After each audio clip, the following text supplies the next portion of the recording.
এখান থেকে দেখছেন এবং শুনছেন সবাইকে স্বাগতম। আজকের আলোচনার মূল বিষয়বস্তু হলো হাসিনা গেছে যে পথে, বিএনপিও কি যাবে সেই পথে? বর্তমানে প্রেক্ষাপটে সেরকমই দাঁড়িয়েছে। স্বৈরাচার খ্যাত প্রধানমন্ত্রী শেখ হাসিনা এ দেশ থেকে বিতাড়িত হয়েছে একতরফা নির্বাচন করে। বর্তমানে যেটা শুরু হয়েছে তার চেয়েও কম কিন্তু নয়। আওয়ামী লীগ রাজনৈতিকভাবে নিষিদ্ধ অলরেডি করেছে, এখন শুরু হয়েছে জাতীয় পার্টি। বাংলাদেশের প্রেক্ষাপটে তিনটা রাজনৈতিক দল বৃহত্তম হিসেবে ঘোষণা করা হয়, আওয়ামী লীগ, বিএনপি, জাতীয় পার্টি। এখন কিছু শুকনো হায়নার সবল পড়েছে জাতীয় পার্টির দিকে। তারা যে কোনো মূল্যে জাতীয় পার্টিকে ব্যান করতে চায়। জাতীয় পার্টি ব্যান হলে খেলার মাঠে কেউ থাকবে না, বিএনপি নির্বাচনে জয়লাভ করবে। ফলাফল কি হবে? কিছুই না। বিএনপি নির্বাচনে একক সংখ্যাগরিষ্ঠতা নিয়েই নির্বাচনে জয়লাভ করে সরকার গঠন করবে, কিন্তু হাসিনা সেম এই একই কাজ করে সে স্বৈরাচার খ্যাতি লাভ করেছে। তার মানে কি অদূর ভবিষ্যতে বিএনপি সে একই ধারায় আবির্ভূত হবে? বিএনপিকে হতে চাচ্ছে আগামীর স্বৈরাচার।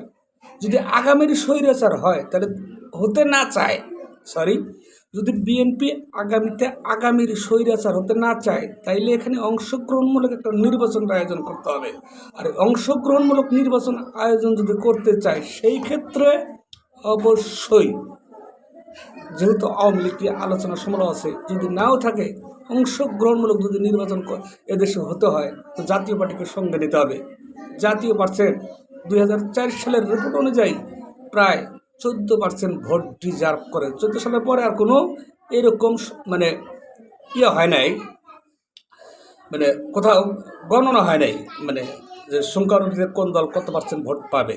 আমি 2004 সালের হিসেবে বলতেছি। তো এখন বিএনপি ধরে নিলাম চায় না, বিএনপি চায় জাতীয় পার্টির রাজনীতিকে নিষিদ্ধ হোক। বিএনপি রাজনীতি থেকে নিষিদ্ধ হলে জাতীয় পার্টির রাজনীতি থেকে নিষিদ্ধ হলে কার লাভ? বিএনপির? কোনোদিনও না। জাতীয় পার্টি যদি নির্বাচনে অংশগ্রহণ করে, এদেশের নির্বাচনটা জাঁকজমকপূর্ণ হবে, কিন্তু জাতীয় পার্টি কোনোদিন ক্ষমতায় আসতে পারবে না। ক্ষমতায় কি আসবে? ওই বিএনপি। আর বিএনপি যদি জাতীয় পার্টিকে ছাড়া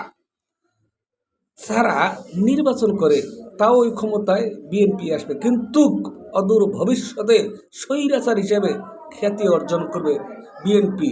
কিন্তু এই স্বৈরাচার কে বানাবে? ডক্টর ইউনূস। যেটা বিএনপির নেতাকর্মীরা হয়তো এখন বুঝতে পারছে না, কিন্তু কয়েকদিন গেলে ঠিকই বুঝতে পারবে। হাসিনা একতরফা নির্বাচন করে 16 বছর ক্ষমতায় ছিল। 16 বছর তার ক্ষমতায় থাকাকালীন মিডিয়া কন, আমলাপাড়া কন, সচিবালয় কন, আমজনতা কন, কেউ তার দিকে আঙ্গুল তুলে কথা বলার সাহস পায়নি এবং সাহস করতেও পারেনি। কিন্তু এখন কিন্তু বলে যে হাসিনা স্বৈরাচার। ঠিক এই সেম অবস্থায় আপনাকে বিএনপিকে পড়তে হবে। কেন পড়তে হবে?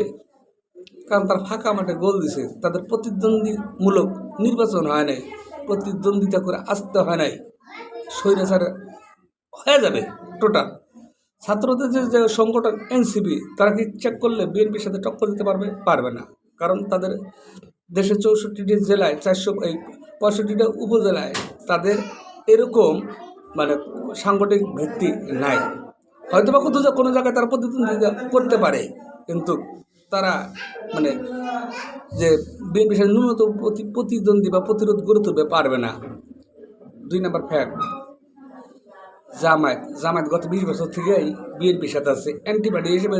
যেরকম বর্তমানে জাতীয় পার্টিকে বলা হয় যে আওয়ামী লীগের দোসর, তো জামাত হয়তো আমরা যদি ধরে নিই তর্কের খাতিরে, রাজনৈতিক কারণে রাজনৈতিক বক্তব্য দিয়ে তাদের সাথে আইওয়াশ করে আমাদের থেকে বোঝাচ্ছে যে আমরা বিএনপির সাথে নয়, হতে পারে, হবে না যে এমনটা তো নয়, হতে পারে। যদি হয়েও যায় কী লাভ?